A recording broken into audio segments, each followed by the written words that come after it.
Alsaciens,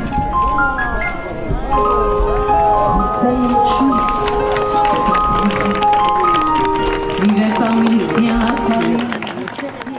Bienvenue sur Studio Kalita, nous sommes à Tel Aviv, boulevard Rothschild. Donc dans quelques minutes va avoir lieu la cérémonie d'inauguration de la statue du capitaine Dreyfus à l'Institut français en présence d'Anne Hidalgo, le maire de Paris, de Ron Hulday, le maire de Tel Aviv et de Hélène Le Gall, ambassadrice de France en Israël.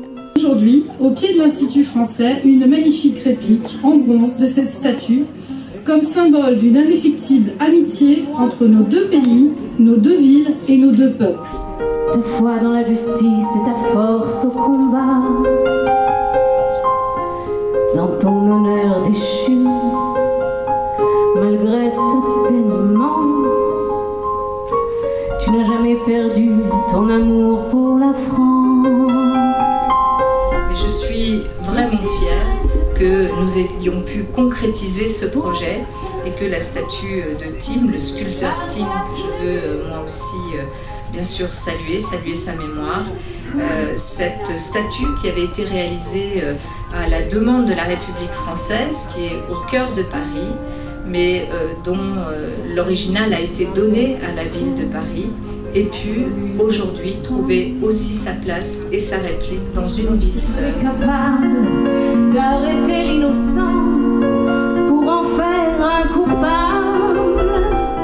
J'ai eu l'occasion de venir souvent à Tel Aviv, de voir cette ville avec son énergie, avec vraiment la force qui est la sienne. C'est une ville aussi très libre, c'est une ville qui célèbre toutes les libertés. Et d'ailleurs, je crois que c'est ce goût de la liberté qui donne aussi à Tel Aviv sa force sur le plan économique et sa très grande attractivité. On va de temps en temps parce que c'est important pour toute la famille et on est très fiers quand même qu'elle soit aujourd'hui à Tel Aviv parce que c'est vrai quand même, on ne peut pas s'empêcher de penser que le drame vécu par Alfred Dreyfus est en partie en tout cas à l'origine de la création de l'État d'Israël. Et la présence de Théodore Herzl à son procès. Voilà, absolument. Et je dirais que même si nous ne sommes pas des juifs très religieux, on pratique un petit peu la religion tout de même, mais on est viscéralement attachés à l'existence de l'État d'Israël et pour nous c'est trop important. Au début, lorsque l'État juif s'est créé, il aurait eu beaucoup d'admiration pour ce petit État qui était tout petit, qui a été tout de suite attaqué par toutes les armées environnantes et qui s'est défendu avec acharnement. Et donc je pense qu'il aurait eu beaucoup d'admiration.